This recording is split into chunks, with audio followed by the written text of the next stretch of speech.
Punjabi radio USA है।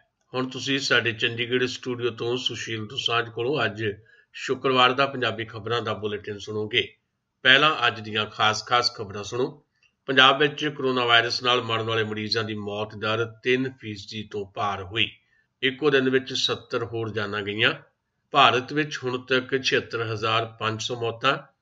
दुनिया भर विच कोरोना वायरस ने हुण तक 9,14,000 तो ज़्यादा जानां लईआं। पाकिस्तान वालों लगातार तीसरे दिन पुंछ जिले के सरहदी इलाकों में गोलीबारी। भारत और चीन के विदेश मंत्रियों विचाले सरहद उपर तनाव घटाउण वास्ते सहमति बनी। भारत और अमरीका ने पाकिस्तान नूं पठानकोट हमले के दोषियों के विरुद्ध छेती कार्रवाई करने वास्ते आख्या। सुमेध सैनी का परिवार बोलिया कि सानूं नहीं पता कि वह कित्थे है। अमृतसर पट्टी ते मोगा दीआं जेलां अगे किसानां ने धरने लाए। भारत सरकार ने पंजाब नूं 638 करोड़ की माली ग्रांट दी। कंगना रनौत ने बीबी सोनिया गांधी नूं पाया सवाल, पुछया कि की मेरे नाल हो रहे सलूक ते तुसीं चुप क्यों हो। अते अदाकारा रिया चक्रवर्ती की जमानत की अर्जी रद्द। हुण खबरां दी तफसील सुणो। पंजाब विच कोरोना वायरस की लाग दे नाल सितंबर महीने विच हुण तक दे सारे रिकार्ड टुट गए ने। पंजाब विच कोरोना वायरस की वजह करके मौत की दर 3% नूं पार कर गई है। 70 नवीं मौतां की पुष्टि हो गई है। पंजाब च कुल मृतकों का आंकड़ा वध के 2160 हो गया है। सिर्फ अगस्त और सितंबर महीने के 40 दिनों में 1781 जानां चलियां गईयां ने, यानी औसतन 44 लोग हर रोज़ अपनी जान गवा रहे हैं। अगस्त महीने में 1067 लोगों की मौत हुई, जबकि सितंबर महीने के पहले 10 दिनों 714 लोगों की मौत हो गई है। सितंबर के 10 दिनों में पंजाब ने 3% मौत दर के नाल महाराष्ट्र ते गुजरात नूं भी पिछे छड़ दिता है। पंजाब विच रिकॉर्ड 2405 नवे मरीज पॉजिटिव आए ने। कुल मरीजों का आंकड़ा वध के 73,273 हो गया है। सब तो ज़्यादा 16 मौतां अज अमृतसर दे विच होईयां ने, जबकि सब तो ज़्यादा 299 केस जलंधर तो आए ने। पंजाब विच कुल इलाज अधीन मरीजों का आंकड़ा 18,870 हो गया है। पंजाब सरकार मुताबिक 79 मरीज वख-वख हस्पतालों में वेंटीलेटर ते रखे गए ने, जबकि 544 तो ज़्यादा मरीज ऑक्सीजन ते रखे गए ने। पिछले 24 घंटिया 1348 मरीजों नूं ठीक होने करके छुट्टी भी दे दी गई है। पिछले 24 घंटिया अमृतसर दे विच 16, लुधियाने 11, बठिंडे 8, जलंधर 7, पटियाला कपूरथला 4, गुरदासपुर, पठानकोट, फतेहगढ़ साहब 3, मोगा, हुशियारपुर, तरनतारन 2, संगरूर, फिरोजपुर, मोहाली, फरीदकोट, बरनाला, फाजिलका, तरनतारन और मानसा 1-1 व्यक्ति की जान गई है। पंजाब विच विदेशों तो वापस आने वाले लोगों के घरों में ही एकांतवास नूं लैके सेहत महकमे की सख्त नज़र रहेगी। नियम तोड़न वाले के खिलाफ प्रोटोकॉल के तहत सख्त कार्रवाई करने की गल कही गई है। कोरोना महामारी के दौरान सरकारी हस्पताल ते डॉक्टरों के खिलाफ झूठियां अफवाहां फैलाउण पर पटियाले जिले 17 जणियां के खिलाफ कार्रवाई की गई है। पुलिस उन्हां दी गिरफ्तारी वास्ते छापे मार रही है। भारत विच कोरोना के मरीजों का कुल अंकड़ा 45,68,900 तो ज़्यादा हो गया है। पर राहत वाली गल यह है कि ये 35,45,000 लोग ठीक भी हो गए ने, पर 9,47,800 मरीजों का हाले भी इलाज चल रहा है। कोरोना वायरस करके हुण तक भारत में 76,500 लोगों की मौत हो चुकी है। कोरोना वायरस करके दुनिया भर में 2,83,70,716 लोग पीड़ित हो चुके हैं। 9,14,700 लोगों की इहदे नाल जान जा चुकी है। चंगी गल यह है कि 2,03,75,259 लोग ठीक भी हो चुके हैं।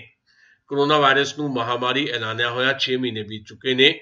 विश्व सेहत संगठन यानी WHO ने 11 मार्च नूं इसका ऐलान किया सी। हालांकि हालात हाले भी गंभीर बने हुए ने। वैक्सीन आउण विच भी हाले काफ़ी वक्त है। पाकिस्तान की फौज ने शुक्रवार नूं जम्मू कश्मीर के पुंछ जिले में कंट्रोल रेखा के नाल लगदे सरहदी इलाकों ते भारी गोलीबारी की है ते मोर्टार दागे ने। यह लगातार तीजा दिन है जदों पाकिस्तानी फौजां ने कंट्रोल रेखा के नाल लगदे भारतीय इलाकों को निशाना बनाया है। पाकिस्तान ने सवेरे 8 बजे पुंछ जिले के मानकोट में कंट्रोल रेखा से बिना किसी भड़काहट तो छोटे हथियारों और मोर्टार नाल हमला किया। भारतीय फौज ने भी इसका जवाब दिता है। भारत और चीन ने पूर्वी लद्दाख में 4 महीने पुराने तनाव दूर करने ते सरहद तो फौजां की छेती वापसी सने 5 बिंदुओं पर सहमति प्रगट की है। दोवां मुल्कां ने मन्निया है कि सरहद पर मौजूदा हालात किसी भी धिर के हित विच नहीं। ਸਰਕਾਰੀ ਸੂਤਰਾਂ ਨੇ ਸ਼ੁੱਕਰਵਾਰ ਨੂੰ ਦੱਸਿਆ ਕਿ ਵੀਰਵਾਰ ਸ਼ਾਮੀ ਭਾਰਤ ਦੇ ਵਿਦੇਸ਼ ਮੰਤਰੀ ਐਸ ਜੈਸ਼ੰਕਰ ਤੇ ਉਹਨਾਂ ਦੇ ਚੀਨੀ ਹਮਰੁਤਬਾ ਵੈਂਗ ਯੀ ਦੇ ਦਰਮਿਆਨ ਗੱਲਬਾਤ ਹੋਈ ਹੈ ਤੇ ਗੱਲਬਾਤ ਦੇ ਦੌਰਾਨ ਦੋਵਾਂ ਮੁਲਕਾਂ ਵਿਚਾਲੇ ਸਮਝੌਤਾ ਹੋਇਆ। ਇਹ ਮੀਟਿੰਗ 2.5 ਘੰਟਿਆਂ ਤੱਕ ਚੱਲੀ ਹੈ। ਬਿਆਨ 'ਚ ਕਿਹਾ ਗਿਆ ਹੈ ਕਿ ਦੋਵੇਂ ਵਿਦੇਸ਼ ਮੰਤਰੀ ਸਹਿਮਤ ਹੋ ਗਏ ਨੇ ਕਿ ਸਰਹੱਦ ਉੱਪਰ ਤਾਇਨਾਤ ਦੋਵਾਂ ਮੁਲਕਾਂ ਦੀਆਂ ਫੌਜਾਂ ਨੂੰ ਗੱਲਬਾਤ ਜਾਰੀ ਰੱਖਣੀ ਚਾਹੀਦੀ ਹੈ, ਸਹੀ ਦੂਰੀ ਬਣਾ ਕੇ ਰੱਖਣੀ ਚਾਹੀਦੀ ਹੈ ਅਤੇ ਤਣਾਅ ਘੱਟ ਕਰਨਾ ਚਾਹੀਦਾ ਹੈ। ਇਹ ਖਬਰਾਂ ਤੁਸੀਂ ਪੰਜਾਬੀ ਰੇਡੀਓ USA ਤੋਂ ਸੁਣ ਰਹੇ ਹੋ ਤੇ ਇਹਨਾਂ ਖਬਰਾਂ ਨੂੰ ਸਾਡੇ ਚੰਡੀਗੜ੍ਹ ਸਟੂਡੀਓ ਤੋਂ ਸਿੱਧਿਆਂ ਪ੍ਰਸਾਰਿਤ ਕੀਤਾ ਜਾ ਰਿਹਾ ਹੈ। ਖਬਰਾਂ ਨੂੰ ਸਪਾਂਸਰ ਕਰ ਰਹੇ ਨੇ ਖਾਲਸਾ ਇੰਸ਼ੋਰੈਂਸ ਏਜੰਸੀ ਵਾਲੇ। ਜੇਕਰ ਤੁਸੀਂ ਜਾਂ ਤੁਹਾਡੇ ਪਰਿਵਾਰ ਦੇ ਕਿਸੇ ਮੈਂਬਰ ਨੇ ਹਾਲੇ ਤੱਕ ਵੀ ਲਾਈਫ ਇੰਸ਼ੋਰੈਂਸ ਨਹੀਂ ਕਰਵਾਈ ਤਾਂ ਅੱਜ ਹੀ ਖਾਲਸਾ ਇੰਸ਼ੋਰੈਂਸ ਏਜੰਸੀ ਨੂੰ ਕਾਲ ਕਰੋ, ਜੋ ਕਿ ਅਮਰੀਕਾ ਦੀਆਂ ਟੌਪ ਰੇਟਡ ਕੰਪਨੀਆਂ ਨਾਲ ਤੁਹਾਡੀ ਬਹੁਤ ਹੀ ਵਾਜਬ ਰੇਟ ਤੇ ਲਾਈਫ ਇੰਸ਼ੋਰੈਂਸ ਕਰਵਾ ਕੇ ਦੇਣਗੇ। ਖਾਲਸਾ ਇੰਸ਼ੋਰੈਂਸ ਏਜੰਸੀ ਦਾ ਟੈਲੀਫੋਨ ਨੰਬਰ ਨੋਟ ਕਰ ਲਓ 408 272 2500। ਯਾਦ ਰੱਖੋ ਖਾਲਸਾ ਇੰਸ਼ੋਰੈਂਸ ਏਜੰਸੀ ਦਾ ਟੈਲੀਫੋਨ ਨੰਬਰ 4082722500। ਚਲੋ ਫਿਰ ਚੱਲਦੇ ਹਾਂ ਕੁਝ ਹੋਰ ਖਬਰਾਂ ਵੱਲ। ਭਾਰਤ ਅਤੇ ਅਮਰੀਕਾ ਨੇ ਇੱਕ ਸਾਂਝੇ ਬਿਆਨ 'ਚ ਕਿਹਾ ਹੈ ਕਿ ਪਾਕਿਸਤਾਨ ਨੂੰ ਦਹਿਸ਼ਤੀ ਸੰਗਠਨਾਂ ਦੇ ਖਿਲਾਫ ਤੁਰੰਤ ਕਾਰਵਾਈ ਕਰਨ ਦੀ ਜ਼ਰੂਰਤ ਹੈ। ਭਾਰਤ ਅਤੇ ਅਮਰੀਕਾ ਨੇ ਸਾਂਝੇ ਬਿਆਨ 'ਚ ਇਸਲਾਮਾਬਾਦ ਤੋਂ ਮੁੰਬਈ ਹਮਲੇ ਅਤੇ ਪਠਾਨਕੋਟ 에ਅਰ ਫੋਰਸ ਬੇਸ ਤੇ ਹਮਲੇ ਸਣੇ ਹੋਰ ਦਹਿਸ਼ਤਵਾਦੀ ਹਮਲਿਆਂ ਦੇ ਦੋਸ਼ੀਆਂ ਦੇ ਖਿਲਾਫ ਛੇਤੀ ਕਾਨੂੰਨੀ ਕਾਰਵਾਈ ਕਰਨ ਦੀ ਮੰਗ ਕੀਤੀ ਹੈ। ਭਾਰਤ ਅਮਰੀਕਾ ਦੇ ਅੱਤਵਾਦ ਵਿਰੋਧੀ ਸਾਂਝੇ ਕਾਰਜ ਸਮੂਹ ਦੀ 17ਵੀਂ ਮੀਟਿੰਗ ਤੋਂ ਬਾਅਦ ਜਾਰੀ ਕੀਤੇ ਗਏ ਸਾਂਝੇ ਬਿਆਨ 'ਚ ਦੋਵਾਂ ਮੁਲਕਾਂ ਨੇ 26/11 ਦੇ ਮੁੰਬਈ ਹਮਲੇ ਅਤੇ ਪਠਾਨਕੋਟ 에ਅਰਬੇਸ ਤੇ ਹੋਏ ਹਮਲੇ ਵਰਗੇ ਅੱਤਵਾਦੀ ਹਮਲਿਆਂ ਦੇ ਦੋਸ਼ੀਆਂ ਦੇ ਖਿਲਾਫ ਛੇਤੀ ਕਾਨੂੰਨੀ ਕਾਰਵਾਈ ਦੀ ਮੰਗ ਕੀਤੀ ਹੈ। ਪੰਜਾਬ ਦੇ ਸਾਬਕਾ ਪੁਲਿਸ ਮੁਖੀ ਸਮੇਤ ਸੈਣੀ ਦੀ ਅਗਾਊਂ ਜ਼ਮਾਨਤ ਦੀ ਅਰਜ਼ੀ ਰੱਦ ਹੋਣ ਤੋਂ ਬਾਅਦ ਸੈਣੀ ਲਗਾਤਾਰ ਗ੍ਰਿਫਤਾਰੀ ਤੋਂ ਬਚ ਰਿਹਾ ਹੈ। ਇਸੇ ਦੌਰਾਨ ਮੋਹਾਲੀ ਪੁਲਿਸ ਦੀ ਵਿਸ਼ੇਸ਼ ਟੀਮ ਨੇ ਸਾਬਕਾ DGP ਦੀ ਪਤਨੀ ਤੇ ਉਸ ਦੇ ਬੇਟੇ ਤੋਂ ਪੁੱਛ ਪੜਤਾਲ ਕੀਤੀ ਹੈ। ਪਰਿਵਾਰ ਦਾ ਕਹਿਣਾ ਹੈ ਕਿ ਉਹ ਯਾਨੀ ਸੈਣੀ ਕਾਫੀ ਦਿਨਾਂ ਤੋਂ ਉਹਨਾਂ ਦੇ ਸੰਪਰਕ ਵਿੱਚ ਨਹੀਂ। ਸੈਣੀ ਨੇ ਆਪਣੇ ਵਕੀਲਾਂ ਰਾਹੀਂ ਸੁਪਰੀਮ ਕੋਰਟ ਵਿੱਚ ਅਰਜ਼ੀ ਦਾਇਰ ਕਰਕੇ ਪੰਜਾਬ ਤੇ ਹਰਿਆਣਾ ਹਾਈ ਕੋਰਟ ਦੇ ਫੈਸਲੇ ਨੂੰ ਚੁਣੌਤੀ ਦਿੱਤੀ ਹੋਈ ਹੈ। ਪਿਛਲੇ ਦਿਨੀ ਹਾਈ ਕੋਰਟ ਦੇ ਜੱਜ ਜਸਟਿਸ ਫਤਿਹਦੀਪ ਸਿੰਘ ਦੀ ਅਗਵਾਈ ਵਾਲੀ ਸਿੰਗਲ ਬੈਂਚ ਨੇ ਸਾਬਕਾ DGP ਨੂੰ ਵੱਡਾ ਝਟਕਾ ਦਿੰਦਿਆਂ ਉਸ ਦੀ ਅਗਾਊਂ ਜ਼ਮਾਨਤ ਦੀ ਅਰਜ਼ੀ ਨੂੰ ਮੁੱਢੋਂ ਹੀ ਰੱਦ ਕਰ ਦਿੱਤਾ ਸੀ। ਖੇਤੀ ਆੜੀ ਨਸਲ ਦੇ ਖਿਲਾਫ ਕਿਸਾਨ ਮਜ਼ਦੂਰ ਸੰਘਰਸ਼ ਕਮੇਟੀ ਨੇ ਅੱਜ ਅੰਮ੍ਰਿਤਸਰ ਕੇਂਦਰੀ ਜੇਲ੍ਹ ਦੇ ਬਾਹਰ ਧਰਨਾ ਲਾ ਦਿੱਤਾ ਤੇ 51 ਮੈਂਬਰੀ ਜਥੇ ਨੂੰ ਗ੍ਰਿਫਤਾਰੀ ਲਈ ਪੇਸ਼ ਕੀਤਾ। ਪੁਲਿਸ ਵੱਲੋਂ ਕਿਸਾਨਾਂ ਨੂੰ ਰੋਕਣ ਵਾਸਤੇ ਬੈਰੀਕੇਡ ਲਾਏ ਗਏ, ਪਰ ਕਿਸਾਨਾਂ ਨੇ ਇਹਨਾਂ ਬੈਰੀਕੇਡਾਂ ਨੂੰ ਹਟਾ ਕੇ ਜੇਲ੍ਹ ਦੇ ਸਾਹਮਣੇ ਧਰਨਾ ਲਾ ਦਿੱਤਾ ਹੈ। ਜਥੇਬੰਦੀ ਦੇ ਜਨਰਲ ਸਕੱਤਰ ਸਰਵਣ ਸਿੰਘ ਪੰਧੇੜ ਨੇ ਦੱਸਿਆ ਕਿ ਗ੍ਰਿਫਤਾਰੀ ਲਈ ਜਥੇ ਨੂੰ ਪੇਸ਼ ਕੀਤਾ ਗਿਆ ਹੈ, ਪਰ ਹਾਲੇ ਤੱਕ ਕੋਈ ਗ੍ਰਿਫਤਾਰੀ ਨਹੀਂ ਕੀਤੀ ਗਈ। ਪੁਲਿਸ ਰੋਕਾ ਹੋਣ ਦੇ ਬਾਵਜੂਦ ਕਿਸਾਨਾਂ ਨੇ ਅੱਜ ਸਬ ਜੇਲ੍ਹ ਪੱਟੀ ਅੱਗੇ ਵੀ ਗ੍ਰਿਫਤਾਰੀਆਂ ਦੇਣ ਦੀ ਕੋਸ਼ਿਸ਼ ਕੀਤੀ। ਇਸ ਜਥੇ ਅੰਦਰ ਵੱਡੀ ਤਾਦਾਦ ਵਿੱਚ ਔਰਤਾਂ ਨੇ ਸ਼ਮੂਲੀਅਤ ਕੀਤੀ। ਮੋਗਾ ਵਿੱਚ ਵੱਡੀ ਗਿਣਤੀ 'ਚ ਕਿਸਾਨ ਗ੍ਰਿਫਤਾਰੀ ਲਈ ਸਬ ਜੇਲ੍ਹ ਦੇ ਅੱਗੇ ਪਹੁੰਚੇ, ਪਰ ਪੁਲਿਸ ਨੇ ਜੇਲ੍ਹ ਦਾ ਗੇਟ ਬੰਦ ਕਰ ਦਿੱਤਾ। ਕਿਸਾਨ ਜੇਲ੍ਹ ਦੇ ਗੇਟ ਦੇ ਅੱਗੇ ਧਰਨੇ ਉੱਤੇ ਬੈਠ ਗਏ ਨੇ। ਇਸ ਮੌਕੇ ਕਿਸਾਨਾਂ ਵੱਲੋਂ ਸਰਕਾਰ ਦੇ ਖਿਲਾਫ ਨਾਅਰੇਬਾਜ਼ੀ ਕੀਤੀ ਜਾ ਰਹੀ ਹੈ। ਭਾਰਤ ਸਰਕਾਰ ਨੇ ਪੰਜਾਬ ਸਣੇ 14 ਸੂਬਿਆਂ ਨੂੰ ਮਾਲੀ ਘਾਟਾ ਗ੍ਰਾਂਟ ਦੀ ਮਹੀਨਾਵਾਰ ਕਿਸ਼ਤ ਦੇ 6195 ਕਰੋੜ ਰੁਪਏ ਜਾਰੀ ਕੀਤੇ ਨੇ। ਇਹਦੇ ਤਹਿਤ ਪੰਜਾਬ ਨੂੰ 638 ਕਰੋੜ ਰੁਪਏ ਮਿਲੇ ਨੇ। ਇਹ ਰਕਮ 15ਵੇਂ ਵਿੱਤ ਕਮਿਸ਼ਨ ਦੀਆਂ ਸਿਫਾਰਿਸ਼ਾਂ ਮੁਤਾਬਕ ਜਾਰੀ ਕੀਤੀ ਗਈ ਹੈ। ਇਹਨਾਂ 14 ਸੂਬਿਆਂ ਨੂੰ ਕਰੋਨਾ ਵਾਇਰਸ ਸੰਕਟ ਦੇ ਦੌਰਾਨ ਵਾਧੂ ਸਰੋਤ ਜੁਟਾਉਣ ਵਿੱਚ ਮਦਦ ਕਰੇਗੀ। ਮੋਗਾ ਜ਼ਿਲ੍ਹਾ ਸਕੱਤਰੇਤ ਦੇ ਅੱਗੇ 5 ਮਜ਼ਦੂਰ ਜਥੇਬੰਦੀਆਂ ਦੇ ਸਾਂਝੇ ਮੋਰਚੇ ਦੇ ਬੈਨਰ ਹੇਠ ਮਾਈਕਰੋ ਫਾਈਨਾਂਸ ਕੰਪਨੀਆਂ ਦੀ ਧੱਕੇਸ਼ਾਹੀ ਦੇ ਖਿਲਾਫ ਅੱਜ ਵੱਡੀ ਗਿਣਤੀ ਵਿੱਚ ਪੇਂਡੂ ਤੇ ਖੇਤ ਮਜ਼ਦੂਰਾਂ ਨੇ ਮੁਜ਼ਾਹਰਾ ਕੀਤਾ।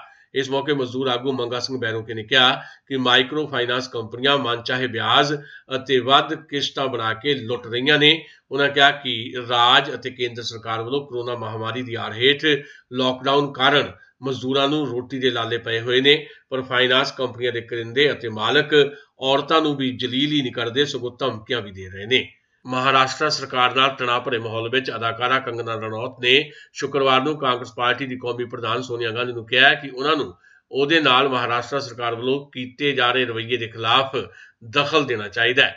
ਕੰਗਨਾ ਰਣੌਤ ਨੇ ਕਿਹਾ ਕਿ ਇਤਿਹਾਸ ਸ਼੍ਰੀਮਤੀ ਗਾਂਧੀ ਦੀ ਚੁੱਪ ਅਤੇ ਬੇਰੁਖੀ ਬਾਰੇ ਫੈਸਲਾ ਕਰੇਗਾ।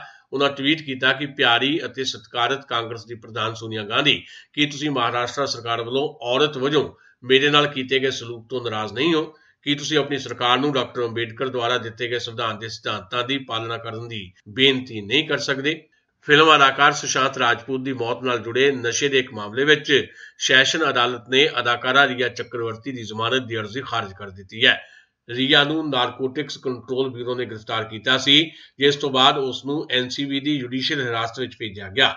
ਅਦਾਲਤ ਨੇ ਰੀਆ ਦੇ ਭਰਾ ਸ਼ੌਬਕ ਚੱਕਰਵਰਤੀ, ਅਬਦੁਲ ਬਾਸਿਤ ਜ਼ੈਦ, ਦੀਪੇਸ਼ ਸਾਮਵਤ ਅਤੇ ਸੈਮੂਅਲ ਮਿਰਾਂਡਾ ਦੀ ਜ਼ਮਾਨਤ ਦੀ ਅਰਜ਼ੀ ਵੀ ਰੱਦ ਕਰ ਦਿੱਤੀ ਹੈ। ਖਾਸ ਖਬਰਾਂ ਇੱਕ ਵਾਰੀ ਫੇਰ ਸੁਣ ਲਓ। ਪੰਜਾਬ ਵਿੱਚ ਕੋਰੋਨਾ ਵਾਇਰਸ ਨਾਲ ਮਰਨ ਵਾਲੇ ਮਰੀਜ਼ਾਂ ਦੀ ਮੌਤ ਦਰ 3% ਤੋਂ ਪਾਰ ਗਈ। ਇੱਕੋ ਦਿਨ 'ਚ 70 ਹੋਰ ਮੌਤਾਂ। ਭਾਰਤ ਵਿੱਚ ਹੁਣ ਤੱਕ 76,500 ਮੌਤਾਂ। ਦੁਨੀਆ ਭਰ ਵਿੱਚ ਕੋਰੋਨਾ ਵਾਇਰਸ ਨੇ ਹੁਣ ਤੱਕ 9,14,000 ਤੋਂ ਜ਼ਿਆਦਾ ਜਾਨਾਂ ਲਈਆਂ। ਪਾਕਿਸਤਾਨ ਵੱਲੋਂ ਲਗਾਤਾਰ ਤੀਜੇ ਦਿਨ ਪੁੰਛ ਜ਼ਿਲ੍ਹੇ ਦੇ ਸਰਹੱਦੀ ਇਲਾਕਿਆਂ 'ਚ ਗੋਲੀਬਾਰੀ। ਭਾਰਤ ਅਤੇ ਚੀਨ ਦੇ ਵਿਦੇਸ਼ ਮੰਤਰੀਆਂ ਵਿੱਚ ਸਰਹੱਦ ਉੱਪਰ ਤਣਾਅ ਘਟਾਉਣ ਵਾਸਤੇ ਸਹਿਮਤੀ ਬਣੀ। ਭਾਰਤ ਅਤੇ ਅਮਰੀਕਾ ਨੇ ਪਾਕਿਸਤਾਨ ਨੂੰ ਪਠਾਨਕੋਟ ਹਮਲੇ ਦੇ ਦੋਸ਼ੀਆਂ ਦੇ ਵਿਰੁੱਧ ਛੇਤੀ ਕਾਰਵਾਈ ਕਰਨ ਵਾਸਤੇ ਆਖਿਆ। ਸਮੇਤ ਸੈਣੀ ਦਾ ਪਰਿਵਾਰ ਬੋਲਿਆ ਕਿ ਸਾਨੂੰ ਨਹੀਂ ਪਤਾ ਕਿ ਉਹ ਕਿੱਥੇ ਹੈ। ਅੰਮ੍ਰਿਤਸਰ ਪੱਟੀ ਤੇ ਮੋਗਾ ਦੀਆਂ ਜੇਲ੍ਹਾਂ ਅੱਗੇ ਕਿਸਾਨਾਂ ਨੇ ਲਾਏ ਧਰਨੇ। ਭਾਰਤ ਸਰਕਾਰ ਨੇ ਪੰਜਾਬ ਨੂੰ 638 ਕਰੋੜ ਦੀ ਮਾਲੀ ਗ੍ਰਾਂਟ ਦਿੱਤੀ। ਕੰਗਨਾ ਰਣੌਤ ਨੇ ਬੀਬੀ ਸੋਨੀਆ ਗਾਂਧੀ ਨੂੰ ਪਾਇਆ ਸਵਾਲ, ਕਿਹਾ ਕਿ ਮੇਰੇ ਨਾਲ ਹੋ ਰਹੇ ਸਲੂਕ ਤੇ ਕਿਉਂ ਹੋ ਚੁੱਪ, ਅਤੇ ਫਿਲਮ ਅਦਾਕਾਰਾ ਰੀਆ ਚੱਕਰਵਰਤੀ ਦੀ ਜ਼ਮਾਨਤ ਦੀ ਅਰਜ਼ੀ ਰੱਦ। ਇਹ ਸਨ ਸਾਡੀਆਂ ਅੱਜ ਦੀਆਂ ਖਬਰਾਂ। ਤਾਜ਼ਾ ਖਬਰਾਂ ਲਈ ਕੱਲ ਇਸੇ ਵਕਤ ਆਪਣੀ ਫਿਰ ਮੁਲਾਕਾਤ ਹੋਏਗੀ। ਹੁਣ ਦਿਓ ਸੁਸ਼ੀਲ ਦੋਸਾਂਝ ਨੂੰ ਆਗਿਆ। ਪੰਜਾਬੀ ਰੇਡੀਓ USA ਦੇ ਸਰੋਤਿਆਂ ਲਈ ਬਹੁਤ ਬਹੁਤ ਸ਼ੁਭ ਸ਼ਾਮਾਂ।